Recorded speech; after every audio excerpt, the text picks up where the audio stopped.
Hi gays! Happy Pride Month! My name is Jer and welcome to my channel. You may be super familiar with the pride flags, but did you know what any of those colors mean? So we're gonna break down a couple of the iconic pride flags in today's video. So let's talk about the first one, the iconic rainbow pride flag, created in 1977 by Gilbert Baker. He was an artist, an activist, and a gay military veteran. And he was tasked by Harvey Milk to create a flag that would be really iconic for the gay community. So he created the flag that we all know and love today, and he was really inspired by the song Over the Rainbow from the 1933 Wizard of Oz, sung by gay icon herself, Judy Garland. A friend of Dorothy used to be used by people who were a little on the fruity side. So this would not be the first time that the Wizard of Oz was referenced for the queer community. But each one of those colors had a specific meaning. But what were they? I'm so glad you asked. Red was symbolic for life, orange for healing,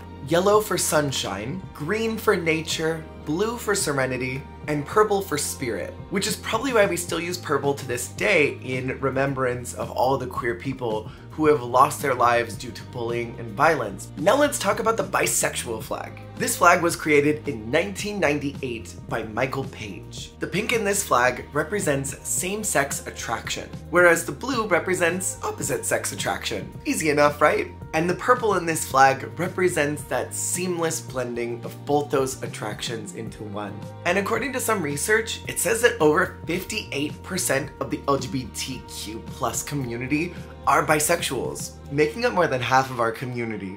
And Alfred Kinsey famously once talked about the bell curve of sexuality, and he hypothesized that on a bell curve, more people are probably bisexual than strictly straight or strictly gay.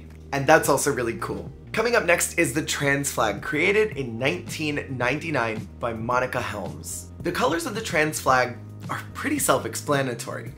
Blue is for masculinity, where pink is for femininity, and the white represents people that don't fall into either one of those categories, representing the people who are non-gender conforming or non-binary. The pink and the blue were chosen because those are typical colors that represent little boys and little girls, and the colors that they're taught that they're supposed to like as they grow up. And so the flag was meant to capture that, as well as be inclusionary towards people that didn't really fall underneath that, as the trans community does represent people who don't identify with the gender that they were given at birth. And that includes people who choose not to follow either one of those gender roles or expectations. So now let's talk about the lesbian flag, which was made in 2010 by Natalie McCrae. It's a new flag with completely different colors. You may have even seen it. Starting at the top with orange, which represents gender nonconformity. The middle orange represents independence, and the lightest orange represents community. The white in the center represents the unique relationship to womanhood. The lightest pink represents serenity and peace. The middle pink represents love and sex, where the darkest pink represents femininity. It is worth including that there are some lesbians who reject this flag because it doesn't necessarily include butch lesbians, but this flag is one of the most popular within the lesbian community. Next is the non-binary flag, which was created in 2014 by Kyle Rowan. This flag was specifically created to give a voice to people who did not fall under either gender role or expectation and wanted something that specifically represented them, even though the trans flag technically did cover those people.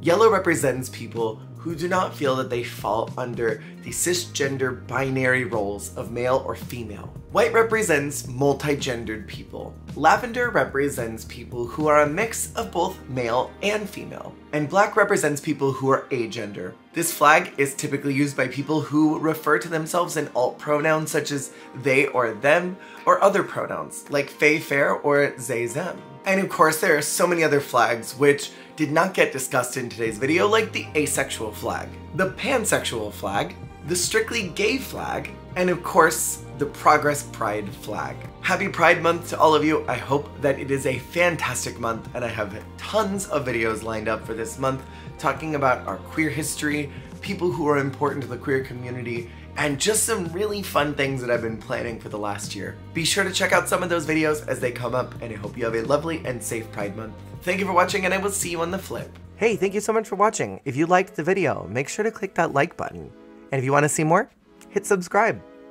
Goodbye!